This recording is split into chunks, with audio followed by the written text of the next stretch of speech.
17ই ফেব্রুয়ারি 2026 ভোর আনুমানিক 6:45। একজন মহিলা যার বয়স আনুমানিক 25 থেকে 26 বছর, তিনি ঘুম থেকে ওঠার পরেই প্রথমে যে বিষয়টি খেয়াল করেন তা হলো তার পাশে তার স্বামী রবি গুপ্তা ছিলেন না। প্রাথমিক ধারণায় তিনি ভেবেছিলেন রবি হয়তো পাশের বাথরুম বা বাড়ির অন্য কোনো অংশে আছেন। কিন্তু ঘর থেকে বের হয়ে বেশ কিছু সময় ধরে খোঁজাখুঁজি করার পরেও যখন স্বামীর কোনো সাড়া পাওয়া গেল না, তখন মোনার মনে সন্দেহ দানা বাঁধতে শুরু করে। নিখোঁজ স্বামীকে খুঁজতে খুঁজতে তিনি যখন 3 তলার একটি বন্ধ ঘরের দিকে এগিয়ে যান এবং দরজার হাতল ঘুরিয়ে ভেতরে প্রবেশ করেন, ঠিক তখনই ঘটে যায় সেই নির্মম সত্যটির মুখোমুখি হওয়ার মুহূর্ত। ঘরের মধ্যভাগে সিলিং ফ্যানের সঙ্গে রবির নিথর দেহ ঝুলছিল। ঘটনার অস্বাভাবিকতা এবং পুরো পরিবারের চরম বিশৃঙ্খলা তৈরি দেখে দ্রুত থানায় খবর দেওয়া হয় এবং অতি দ্রুত পুলিশও ঘটনাস্থলে এসে পৌঁছায়। প্রাথমিক রিপোর্ট তৈরি ও তদন্তের অংশ হিসাবে পুলিশ পুরো বাড়িতে তল্লাশি চালাতে শুরু করে। 4 তলার অন্ধকার ও ধূলিধূসর একটি চিলে কোঠার ঘরে পৌঁছানোর পর পুলিশ অফিসারদের নজর আটকায় যেখানে রাখা বিশাল পুরনো একটি বাক্সের দিকে। তারপর বাক্সটির তালা ভেঙে যখন সেটির ঢাকনা খোলা হয়, তখন ভেতরে যে দৃশ্যটি উন্মোচিত হয় তা দেখে অভিজ্ঞ পুলিশ অফিসাররাও মুহূর্তের জন্য স্তম্ভিত হয়ে যান। আসলে প্রিয় দর্শক, কে ছিলেন এই ঝুলন্ত পুরুষ অর্থাৎ এই রবি গুপ্তা? আর এই রহস্যময় বাক্সের ভেতরেই বা কি লুকিয়েছিল? এই দুটো ঘটনার পেছনের আসল সত্য কি? তো চলুন আর দেরি না করে বিস্তারিতভাবে জানা যাক আসলে কি ঘটেছিল এই দুই রহস্যের মধ্যে। তার আগে আপনাদের কাছে আমার ছোট্ট অনুরোধ, যারা নিয়মিত আমাদের এই ভিডিও দেখছেন অথচ চ্যানেলটিকে এখনও সাবস্ক্রাইব করেননি অথবা চ্যানেলে নতুন, তারা অবশ্যই চ্যানেলটিকে সাবস্ক্রাইব করে আমাদের পাশে থাকবেন। তো চলুন শুরু করা যাক। ঘটনার গভীরে প্রবেশ করলে দেখা যায় এই কাহিনীর শুরু উত্তরপ্রদেশের বালিয়া জেলার রানীগঞ্জ বাজার এলাকা থেকে। সেখানে একটি সুপরিচিত সম্ভ্রান্ত পরিবারে বাস করতেন বিজয় গুপ্তা। বাজারে তার একটি মুদি দোকানও ছিল, আর কঠোর পরিশ্রমের মাধ্যমে গড়ে তোলা সেই ব্যবসায় ছিল পুরো পরিবারের জীবিকার মূল উৎস। এলাকার ছোট বড় সবাই তাকে একজন সৎ এবং সম্মানীয় ব্যবসায়ী হিসাবেই চিনতেন। পরিবারের অভিভাবক হিসাবে সংসারের প্রতিটি সিদ্ধান্তই তার হাত ধরেই হতো। এই বিজয় গুপ্তার 2টি সন্তান ছিল, অর্থাৎ 2টি ছেলে ছিল। একজনের নাম ছিল আকাশ গুপ্তা আর একজনের নাম ছিল রবি গুপ্তা। বড় ছেলে আকাশ তার স্ত্রী ও সন্তানদেরকে নিয়ে একই বাড়িতে বসবাস করতেন এবং বাবার ব্যবসার কাজ সামলাতে নিয়মিত হাত বাড়তেন। অন্যদিকে ছোট্ট ছেলে রবি গুপ্তার বয়স ছিল আনুমানিক 25 থেকে 30 বছরের মধ্যে। স্বভাবগত দিক থেকে রবি ছিলেন অত্যন্ত শান্ত, ভদ্র এবং মিশুক প্রকৃতির।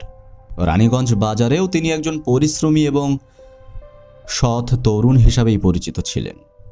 আর এই ছোট ছেলের ভবিষ্যৎ উজ্জ্বল করতে এবং পরিবারে নতুন আনন্দ নিয়ে আসতে বিজয় গুপ্তা দেখে শুনে মোনা নামের একজন তরুণীর সঙ্গে রবির বিয়ে ঠিক করেন।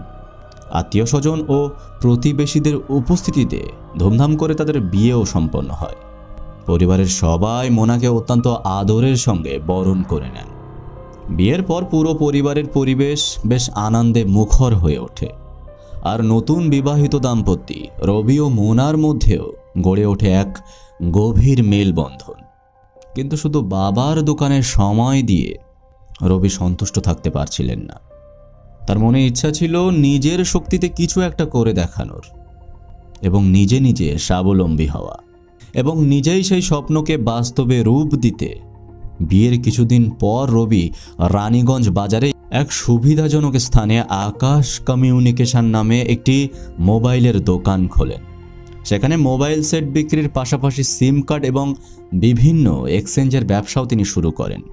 দোকানটি শুরু করার সময় রবির মূল লক্ষ্য ছিল সেটিকে রানীগঞ্জ বাজারের সবচেয়ে এবং আধুনিক মোবাইল শপে পরিণত করা। তার এই প্রবল আগ্রহ এবং উদ্দীপনা দেখে বাবা বিজয় গুপ্তা এবং পরিবারের অন্যান্য সদস্যরাও পিছপা হননি। রবির স্বপ্ন পূরণের জন্য পরিবার থেকে তাদের সামর্থ্য অনুযায়ী ভালো অঙ্কের একটি মূলধন তার হাতে তুলে দেওয়া হয়, যাতে তার ব্যবসার শুরুটা খুব সুন্দরভাবেই শুরু হয়। আর সেই ব্যবসা দাঁড় করানোর তীব্র ইচ্ছা থেকে রবি তার দোকানে চোখ ধাঁধানো সাজসজ্জা এবং আধুনিক আলোকসজ্জার পিছনে বিপুল পরিমাণ অর্থ বিনিয়োগ করেছিলেন। তার ধারণা ছিল একটি চাকচিক্যময় এবং আধুনিক পরিবেশ খুব সহজেই ক্রেতাদের আকৃষ্ট করবে। কিন্তু বাস্তব পরিস্থিতি তার এই ভাবনার সম্পূর্ণ বিপরীত ছিল। দোকান খোলার পরেই রবি রানীগঞ্জ বাজারের একটি কঠিন প্রতিযোগিতার মুখোমুখি হন। কারণ এলাকাটিতে বহু বছর ধরে ব্যবসা চালিয়ে আসা একাধিক পুরনো এবং পরিচিত মোবাইল বিক্রেতা আগে থেকেই অবস্থান করছিলেন, যাদের নির্দিষ্ট এবং বিশ্বস্ত ক্রেতা গোষ্ঠী তৈরি ছিল। এর পাশাপাশি সেই সময় স্থানীয় বাজারে সামগ্রিকভাবে এক ধরনের আর্থিক মন্দাও চলছিল। ফলে নতুন দোকান হলেও ক্রেতাদের আনাগোনা তার মনের মতো ছিল না। দৈনিক আয় বা বিক্রি যা হচ্ছিল তার থেকে দোকানের আনুষঙ্গিক ব্যয় আরও বেশি হয়ে পড়ছিল। দোকানের চড়া ভাড়া, বিদ্যুৎ বিল, কর্মচারীদের বেতন এবং ব্যক্তিগত খরচের চাপ প্রতিদিন বাড়তে থাকে। প্রতিদিন লাভ্যাংশের পরিমাণ কমতে থাকলেও খরচের চাপ রবিকে ক্রমশ চেপে ধরছিল। ব্যবসার এই মন্দা ভাব কাটিয়ে ওঠার জন্য রবি সম্ভাব্য নানা কৌশল অবলম্বন করেন এবং পরিস্থিতি সামাল দিতে বারবার নিজের জমানো মূলধন ঢালতে থাকেন। কিন্তু দীর্ঘ সময় ধরে ধারাবাহিক লোকসান গুনতে গিয়ে তিনি মারাত্মক আর্থিক দেনার মুখে পড়ে যান। এক পর্যায়ে যখন বুঝতে পারেন অত্যন্ত লোকসানের কারণে দেনার বোঝা কেবল বেড়েই চলেছে, তখন বাধ্য হয়ে রবি একটি চরম সিদ্ধান্ত নেন। নিজের বড় স্বপ্ন নিয়ে শুরু করা আকাশ কমিউনিকেশনের শাটার চিরতরে নামিয়ে দিয়ে ব্যবসা বন্ধ করে দিতে হয়। দোকান বন্ধ হয়ে যাওয়ার পরে রবি সম্পূর্ণ বেকার হয়ে পড়ে, চরম মানসিক বিষণ্ণতায় তলিয়ে যান। একটি বড় স্বপ্নের এভাবে হঠাৎ সমাপ্তি এবং ভবিষ্যতে নতুন কোনো কাজ শুরু করার মতো আর্থিক সম্বল না থাকায় তিনি প্রায় 24 ঘন্টায় দুশ্চিন্তার মধ্যেই থাকতেন। পরিবার থেকেও তাকে পুনরায় নতুন ব্যবসা করার জন্য বড় ধরনের কোনো আর্থিক সহায়তা দেওয়াটাও সম্ভব ছিল না। এই দিশেহারা পরিস্থিতির মধ্যেই রবির মনে পড়ে রেখা নামের এক বয়োজ্যেষ্ঠ নারীর কথা। অবশ্য তিনি কিন্নার ছিলেন, মানে হিজড়া। তার বয়স আনুমানিক 60 থেকে 62 বছরের মধ্যেই হবে। বাজারে তিনি একটি ভাড়া বাড়িতে থাকতেন। স্বভাবগত দিক থেকে অত্যন্ত মিশুক এবং দয়ালু হওয়ার কারণে বাজারের বহু সাধারণ ব্যবসায়ী ও দোকানদারের সঙ্গে তার নিয়মিত আসা যাওয়া এবং ভালো সামাজিক সম্পর্ক ছিল। পূর্বের মোবাইল ও সিম কার্ডের দোকানটি চালু থাকার সময় রেখা প্রায়ই রবির দোকানে আসতেন। তার নিজের মোবাইল রিচার্জ, নতুন সিম কেনা বা ফোন সংক্রান্ত বিভিন্ন কাজের জন্য তিনি রবির উপরেই ভরসা করতেন। রবির বিনয়ী ও শান্ত আচরণের কারণে রেখা তাকে বেশ স্নেহ করতেন এবং তাদের মধ্যে এক ধরনের পারিবারিক সম্পর্ক ও নির্ভরযোগ্য সম্পর্কও গড়ে উঠেছিল। ভারী দেনার চাপে দেউলিয়া হয়ে যাওয়া রবি জানতেন রেখা দীর্ঘদিনের সঞ্চয় থেকে সামাজিকভাবে আর্থিকভাবে বেশ সচ্ছল।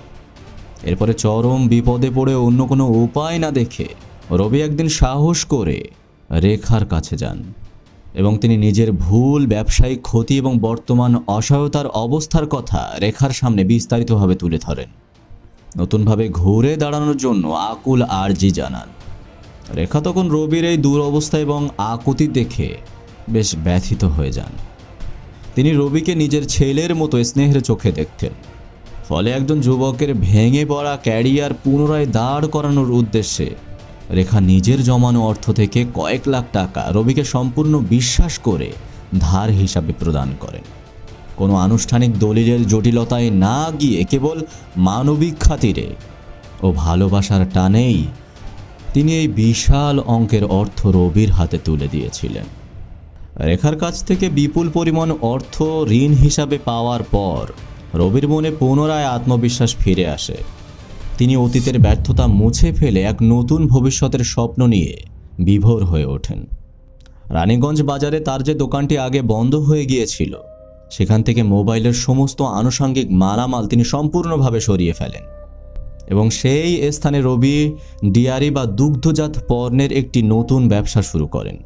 তার আশা ছিল নিত্য প্রয়োজনীয় এবং ব্যবসা থেকে প্রতি মাসে একটি নির্দিষ্ট ও ভালো অঙ্কের আয় আসবে, যা দিয়ে তিনি সংসারের খরচ চালিয়ে নির্দিষ্ট সময়ের মধ্যে রেখার পুরো ঋণ পরিশোধ করে দিতে পারবেন। কিন্তু বাস্তবতা আবারও রবির পরিকল্পনার প্রতিকূলে চলে আসে। নতুন ডেয়ারির ব্যবসা চালু করার কিছুদিন পর থেকেই দেখা যায় সেখান থেকেও প্রত্যাশিত মুনাফা আসছে না। বাজারে অন্যান্য প্রতিষ্ঠান এবং বিক্রেতাদের সঙ্গে প্রতিযোগিতা এবং সঠিক ব্যবস্থাপনার অভাবে ডেয়ারির দোকানটি অল্প সময়ের মধ্যেই ফের লোকসানের মুখে পড়ে যায়। রবির আর্থিক অবস্থা ক্রমশ তলানিতে গিয়ে ঠেকতে শুরু করে। ঠিক এই সময়ই ঘটে ঘটনাটির মোড় পরিবর্তন। রেখার ব্যক্তিগত কিছু প্রয়োজনে বা একটি জমি কেনার দরুন হঠাৎ করে বিপুল পরিমাণ অর্থের জরুরি প্রয়োজন হয়ে পড়ে। তিনি রবির কাছে গিয়ে তার পাওনা টাকা ফেরত দেওয়ার অনুরোধ জানান, কিন্তু রবির কাছে তখন রেখাকে ফেরত দেওয়ার কোনো অর্থই অবশিষ্ট ছিল না। ফলে রেখা যখনই টাকার কথা তুলতেন, রবি কোনো না কোনো অজুহাত দেখিয়ে বা সময় চেয়ে বিষয়টি এড়িয়ে যাওয়ার চেষ্টা করতেন। দিনের পর দিন এই একই রকমের টালবাহানা চলতে থাকায় রেখার ধৈর্যের বাঁধ ভেঙে যায়। যে রেখা রবিকে নিজের ছেলের মতো বিশ্বাস করে বিপদের দিনে পাশে দাঁড়িয়েছিলেন, সেই রেখার মনে গভীর ক্ষোভ এবং প্রতারিত হওয়ার অনুভূতি তৈরি হয়। একের পর এক প্রতিশ্রুতি ভঙ্গ হওয়ায় তাদের মধ্যকার সেই সুন্দর একটি সম্পর্ক একটি তিক্ততা সম্পর্কে পরিণত হয়। অর্থ আদান প্রদানকে কেন্দ্র করে গড়ে ওঠা এই দূরত্ব দ্রুতই বিবাদে রূপ নিতে থাকে। পরিস্থিতিও পরপর খারাপ হতে শুরু করে। 17 ফেব্রুয়ারি 2026 সকালের দিকে রানীগঞ্জ বাজারে উপস্থিত হয়ে রেখা সিদ্ধান্ত নেন যে আজ তিনি যে কোনো উপায়ে তার পাওনা টাকার একটি চূড়ান্ত ফায়সালা করবেন। অত্যন্ত ক্ষুব্ধ অবস্থায় তিনি সরাসরি রবির ডেয়ারির দোকানে গিয়ে উপস্থিত হন। সেখানে গিয়েই তিনি রবিকে কড়া ভাষায় চাপ দিতে শুরু করেন এবং প্রকাশ্যে বাকবিদণ্ডিতায় জড়িয়ে পড়েন। জনবহুল রানীগঞ্জ বাজারের মাঝখানে রেখাকে এভাবে উত্তেজিত হয়ে চেঁচামেচি করতে দেখে রবি ভীষণভাবে ঘাবড়ে যান। বাজারে নিজের এবং পরিবারের সুনাম ক্ষুণ্ণ হওয়ার ভয়ে তিনি মানসিক চাপের মধ্যে পড়ে যান। দোকানে উপস্থিত জনতার সামনে অসম্মানিত হওয়ার আশঙ্কায় রবি দ্রুত পরিস্থিতির নিয়ন্ত্রণের উপায় খুঁজতে থাকেন। চরম উদ্বিগ্ন হয়ে বেলা প্রায় 1:09 তিনি তার বাবা বিজয় গুপ্তাকে ফোন করেন। ব্যাংক সংক্রান্ত জরুরি কাজের দোহাই দিয়ে বাবাকে কিছুক্ষণের জন্য ডেয়ারির দোকানে এসে বসতে বলেন তিনি। বাবার হাতে দোকানের দায়িত্ব বুঝিয়ে দিয়ে রবি তড়িঘড়ি করে সেখান থেকে বেরিয়ে যান। তবে তিনি কোনো ব্যাংকের উদ্দেশ্যে না গিয়ে সোজা নিজের বাড়ির পথ ধরেন। অন্যদিকে নিজের পাওনা টাকা আদায় না করে ছেড়ে দেওয়ার পাত্রী ছিলেন না রেখা। রবিকে দোকান ছেড়ে হঠাৎ চলে যেতে দেখে তিনি সন্দেহ পোষণ করেন এবং তার পিছু পিছু চলতে থাকেন। রেখা ভেবেছিলেন আজ রবির পরিবারের সদস্যদের উপস্থিতি থেকেই তিনি পুরো আর্থিক হিসাব ঠিক করে নেবেন। এরপরে কিছুক্ষণের মধ্যেই রবি বাড়িতেও পৌঁছে যান, আর তার পরপরই রেখা সরাসরি সেই বাড়ির ভিতরে প্রবেশ করেন। গৃহ প্রাঙ্গণে প্রবেশ মাত্রই দুজনের মধ্যকার উত্তেজনা চরম আকার ধারণ করে। নিজের কাছে তৎক্ষণাৎ ফেরত দেওয়ার মতো কোনো অর্থ না থাকায় রবি অত্যন্ত কর্কশ ভাষায় কথা বলতে শুরু করেন, যা শুনে রেখাও নিজের ক্ষোভ ধরে রাখতে পারেননি। দুজনের মধ্যে তীব্র গালাগালি এবং বাকবিদণ্ডিতা শুরু হয়ে যায়। তর্ক বিতর্কের এক পর্যায়ে রবির মনের ভিতরে থাকা দীর্ঘদিনের হতাশা, আর্থিক চাপ এবং রেখার পাওনা টাকা মেটানোর ভয়, এক অনিয়ন্ত্রিত ক্রোধ তার মনে রূপ নেয়। প্রতিদিনের সেই মানসিক চাপ এবং জনসমক্ষে অপমানিত হওয়ার হাত থেকে স্থায়ীভাবে মুক্তি পাওয়ার এক ভয়াবহ চিন্তা রবির মাথায় চেপে বসে এবং এই উত্তেজনার মুহূর্তে রবি হঠাৎ করেই রেখার উপরে চড়াও হন। কোনো কিছু বুঝে ওঠার আগেই তিনি 2 হাত দিয়ে রেখার গলা চেপে ধরেন। রেখা আত্মরক্ষার প্রাণপণ চেষ্টা করেও তরুণ রবির শারীরিক শক্তির কাছে তিনি পরাস্ত হন। উত্তেজিত রবি রেখার শ্বাসনালী সম্পূর্ণভাবে অবরুদ্ধ করে ধরে রাখেন। এবং কয়েক মিনিটের ধস্তাধস্তির পর অবশেষে রবির হাতের মুঠোর ভেতরেই রেখার শেষ নিঃশ্বাস হাওয়ার সঙ্গে মিলিয়ে যায়, অর্থাৎ রেখা মারা যান। আর এর কিছুদিন পরেই আসে সেই দিনটি যেদিন মোনা সকালবেলা উঠে তার স্বামীকে ঝুলন্ত অবস্থায় দেখতে পায়। তো আসলে কি ঘটেছিল এই রবির সঙ্গে, অর্থাৎ মোনার স্বামীর সঙ্গে, সেটা জানতে হলে আমাদেরকে আর একটু অতীতে ফিরতে হবে আর জানতে হবে রেখার মৃত্যুর পর আসলে ঠিক কি ঘটেছিল। তো চলুন জেনে নেওয়া যাক। এদিকে 17ই ফেব্রুয়ারি দুপুরের পর থেকে রেখার কোনো খোঁজ খবর না পেয়ে তার সহকর্মী এবং পরিচিত অন্য সব রূপান্তরকামীদের মনে উদ্বেগ বাড়তে শুরু করে। রেখা সাধারণত কোনো কাজে বাইরে গেলে বা কারোর সঙ্গে দেখা করতে গেলে পরিচিতদের জানিয়ে যেতেন এবং সন্ধ্যার মধ্যে বাড়িও ফিরে আসতেন। কিন্তু ওই দিন বিকেল পেরিয়ে সন্ধ্যা গড়িয়ে গেলেও যখন তার মোবাইল ফোনটি বন্ধ পাওয়া যায়, তখন তার সহকর্মীদের দুশ্চিন্তা আরও ঘনীভূত হয়। তারা ক্রমাগত রেখার নাম্বারে কল করার চেষ্টা চালাতে থাকেন, কিন্তু প্রতিবারই ওপাশ থেকে মোবাইল বন্ধ থাকার রেকর্ড করা বার্তায় শুনতে পান তারা। রেখার কোনো সন্ধান পেতে তারা তার সম্ভাব্য যাতায়াতের স্থানগুলোতে খোঁজ খবর নিতে শুরু করেন, কিন্তু রানীগঞ্জ বাজারের পরিচিত দোকানদার কিংবা আশেপাশের কেউই বলতে পারছিল না যে রেখা দুপুরের পর থেকে ঠিক কোথায় গেছেন। পুরো রাত জুড়ে সম্ভাব্য সব জায়গায় খোঁজাখুঁজি করেও যখন তার কোনো হদিশ মিলল না, তখন সবাই এক প্রকার নিশ্চিত হয়ে যান যে কোনো অস্বাভাবিক ঘটনা ঘটেছে। পরদিন অর্থাৎ 18ই ফেব্রুয়ারি কোনো পথ না পেয়ে বিপুল সংখ্যক রূপান্তরকামী ব্যারিয়া থানায় হাজির হন। তারা রেখার হঠাৎ নিখোঁজ হয়ে যাওয়ার বিষয়টি লিখিতভাবে পুলিশকে জানান এবং এক নিখোঁজ ডায়েরি দায়ের করেন। ঘটনার গুরুত্ব বিবেচনা করে স্থানীয় থানার পুলিশ কাল বিলম্ব না করে অবিলম্বে একটি বিশেষ দল গঠন করে। তদন্তের শুরুতেই পুলিশ রেখার মোবাইল ফোনের সর্বশেষ অবস্থান বা টাওয়ার লোকেশন চিহ্নিত করার চেষ্টা চালায়। সেখানে দেখা যায় নিখোঁজ হওয়ার দিন সন্ধ্যা থেকে তার মোবাইল ফোনটি রানীগঞ্জ বাজার থেকে অনেকটাই দূরে একটি ফাঁকা মাঠের কাছাকাছি থেকে পাওয়া যাচ্ছিল। এরপর পুলিশের দল সেই স্থানে ঢুকে সেখানে তল্লাশি চালায় এবং পরিত্যক্ত অবস্থা থেকে রেখার ব্যবহৃত মোবাইল ফোনটিও উদ্ধার করা হয়। এরপর পুলিশ ঘটনার দিন অর্থাৎ 17ই ফেব্রুয়ারি দুপুরে রানীগঞ্জ বাজারের প্রধান সড়ক এবং আশেপাশের দোকানের সিসিটিভি ফুটেজগুলো খতিয়ে দেখতে শুরু করেন। সময় অনুযায়ী ফুটেজ একের পর এক বিশ্লেষণ করতে গিয়ে তদন্তকারীরা একটি গুরুত্বপূর্ণ চমকপ্রদ ক্লু খুঁজে পান। সিসিটিভি ফুটেজে স্পষ্টভাবে দেখা যায় 17ই ফেব্রুয়ারি বেলা আনুমানিক 1:15 রেখা একা একাই রবির বাড়ির প্রধান গেট দিয়ে ভেতরের দিকে হেঁটে যাচ্ছেন। এরপরে তদন্তকারী অফিসাররা রহস্যের জট খুলতে বহু ঘন্টার সিসিটিভি ফুটেজে অত্যন্ত নিখুঁতভাবে পর্যবেক্ষণ করতে থাকেন, কিন্তু পুরো দিনের বা তার পরবর্তী কয়েক ঘন্টা কিংবা তার পরবর্তী কয়েক দিনের সিসিটিভি রেকর্ডেও কোথাও রেখাকে আর ওই বাড়িতে থেকে বের হতে দেখা গেল না। অর্থাৎ যে বাড়িটিতে রেখা প্রবেশ করেছিল সেখান থেকে তার বের হওয়ার কোনো প্রমাণ মিলছিল না। এই একটি প্রমাণের উপরে ভিত্তি করেই পুলিশের সমস্ত সন্দেহের তীর সরাসরি গিয়ে পড়ে রবি গুপ্তা এবং তার পরিবারের উপরে। সিসিটিভি ফুটেজের এই অকাট্য প্রমাণের উপরে ভিত্তি করে 18ই ফেব্রুয়ারি বিকালের দিকে ব্যারিয়া থানার পুলিশ এবং পুলিশের একটি বিশেষ টিম সরাসরি রবি গুপ্তার বাড়িতে উপস্থিত হয়। এরপরে পুলিশ রবি গুপ্তার বাবা বিজয় গুপ্তা এবং রবিকে প্রাথমিক জিজ্ঞাসাবাদের জন্য তাদের মুখোমুখি বসায়। পুলিশের উপস্থিতিতে পরিবারের সদস্যদের মধ্যে এক ধরনের আতঙ্ক ছড়িয়ে পড়লেও তারা নিজেদের অত্যন্ত শান্ত এবং স্বাভাবিক রাখার চেষ্টা করে।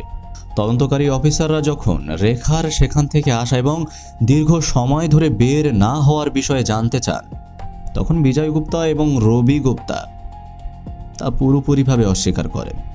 তারা খুব গুছিয়ে দাবি করেন যে 17ই ফেব্রুয়ারি দুপুরে পাওনা টাকা নিয়ে কথা বলতে রেখা অবশ্যই তাদের বাড়িতে এসেছিলেন, তবে কথা কাটাকাটির পর তিনি বাড়ির পেছনের দরজা দিয়ে একাই বেরিয়ে যান। এরপরে রেখা কোথায় গেছেন বা তার সঙ্গে কি ঘটেছে সে বিষয়ে তারা কিছুই জানেন না।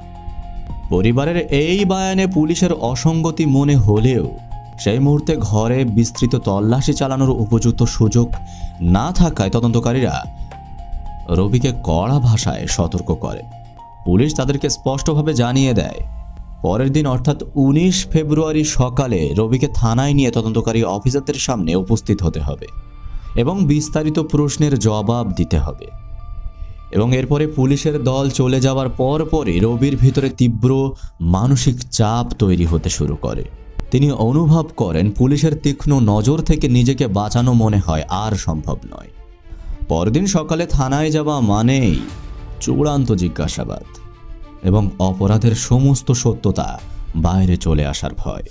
কিন্তু প্রশ্ন হলো 19 ফেব্রুয়ারি সকালে পুলিশ যখন সেই বাড়িতে পৌঁছে যায় এবং রবিকে সিলিং ফ্যানের সঙ্গে ঝুলন্ত অবস্থায় দেখতে পান, তখনও পর্যন্ত নিখোঁজ রেখার কোনো সুনির্দিষ্ট খোঁজ কেন পুলিশের হাতে আসেনি? তাহলে রেখা কোথায় গেল?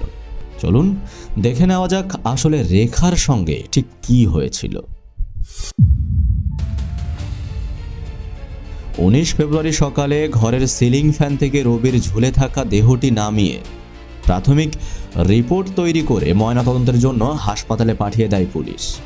কিন্তু পুলিশের প্রাথমিক উদ্দেশ্য শুধু বা তদন্ত করা ছিল না, কারণ নিখোঁজ রেখার শেষ দেখা মিল ছিল এই বাড়িতে। ফলে বাড়িটিকে সম্ভাব্য অপরাধের ঘটনাস্থল হিসাবে ধরে নিয়েই ব্যারিয়া থানার পুলিশ শুরু করে এক বিশেষ তল্লাশির অভিযান।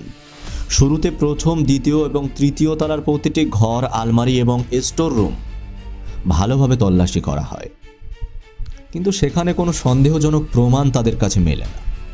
পুলিশের দল এরপরে এগোতে থাকে সব শেষে থাকা 4 তলার একটি অন্ধকারাচ্ছন্ন ধূলিধূসর চিলেকোঠার ঘরের দিকে, যে ঘরটি মূলত পরিবারের পুরনো জিনিসপত্র রাখার জন্য ব্যবহৃত একটি ঘর ছিল। এবং সেই 4 তলার ঘরে প্রবেশ করতেই তদন্তকারী অফিসারদের নাকে আসে একটা তীব্র দুর্গন্ধ। ঘরটির একটি কোণে পুরনো প্লাস্টিকের বস্তা এবং কিছু ভাঙাচোরা জিনিসপত্র স্তূপ বানিয়ে রাখা হয়েছিল। এরপরে পুলিশ সদস্যরা যখন সন্দেহবশত সেই কাবারের স্তূপ সরাতে শুরু করেন, তখন আলোর নিচে বেরিয়ে আসে বিশাল একটি পুরনো কাঠের বাক্স। সেই বাক্সটির ঢাকনার উপরে ঝুলছিল একটি তালা। তীব্র দুর্গন্ধের উৎস যে এই বাক্সটির ভিতর থেকে আসছে সেটা পুলিশের আর বুঝতে বাকি রইল না। কোনো চাবি না পাওয়ায় লোহার বড় রড কিংবা হাতুড়ি ব্যবহার করে তালাটি ভেঙে ফেলা হয়। এরপরে সেই ভারী বাক্সটির ঢাকনা খুলে ওপরে তোলা হয় এবং সেই বাক্সটির ভেতরে তাকাতেই পুলিশ দেখতে পায় একটি বড় মোটা পলিথিনে শক্ত করে পেঁচিয়ে রাখা হয়েছে একটি নারীর নিথর দেহ। এবং সেই প্লাস্টিক সরাতেই উন্মোচিত হয় নিখোঁজ রেখার দেহ। তার গলায় তখন স্পষ্টভাবে মারাত্মক আঘাতের বা বল প্রয়োগের চিহ্ন ছিল। এভাবে ঝুলন্ত অবস্থায় পাওয়া রবির মৃত্যুর প্রায় 3.5 ঘন্টার মাথায় উন্মোচিত হয় সেই বাক্সের ভিতরে লুকিয়ে রাখা আসল সত্য।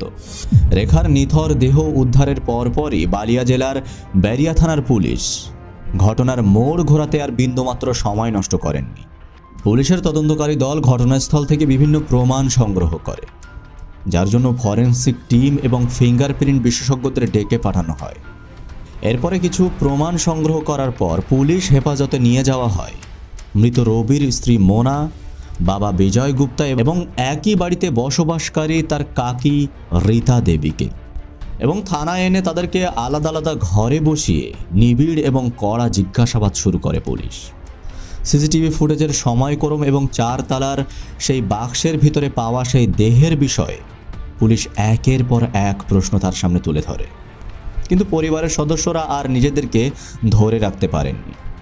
জিজ্ঞাসাবাদের এক পর্যায়ে বিজয় গুপ্তা এবং তার পরিবারের সদস্যরা স্বীকার করেন যে 17 ফেব্রুয়ারি দুপুরে রবির হাতে রেখা খুন হওয়ার পর তারা পুলিশকে খবর না দিয়ে অপরাধ ঢাকার চক্রান্ত করছিলেন।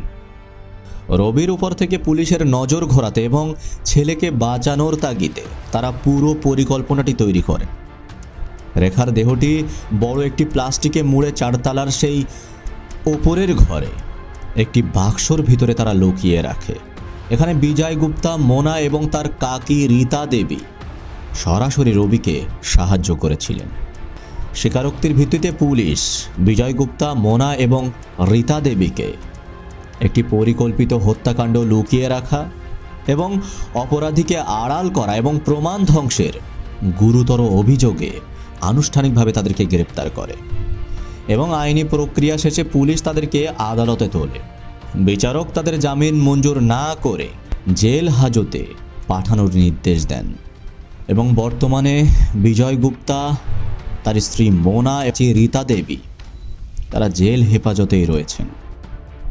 একটি ভুল সিদ্ধান্ত এবং অপরাধ ঢাকার ব্যর্থ চেষ্টা গোটা গুপ্তা পরিবারকে সামাজিক ও মানসিকভাবে সম্পূর্ণ ধ্বংসের দ্বার প্রান্তে এসে দাঁড় করিয়ে দিয়েছে। তো প্রিয় দর্শক, এই ঘটনার ব্যাপারে আপনাদের মতামত অবশ্যই কমেন্ট বক্সে কমেন্ট করে জানাবেন যে আপনাদের এই ঘটনার ব্যাপারে আপনাদের মতামত কী। তো যাই হোক, আজকের ভিডিও এই পর্যন্ত। দেখা হবে পরের কোনো ভিডিওতে। সে পর্যন্ত সুস্থ থাকবেন, ভালো থাকবেন, সতর্ক থাকবেন এবং কাউকে মন প্রাণ দিয়ে বিশ্বাস করার আগে তাকে ভালোভাবে যাচাই করে নেবেন।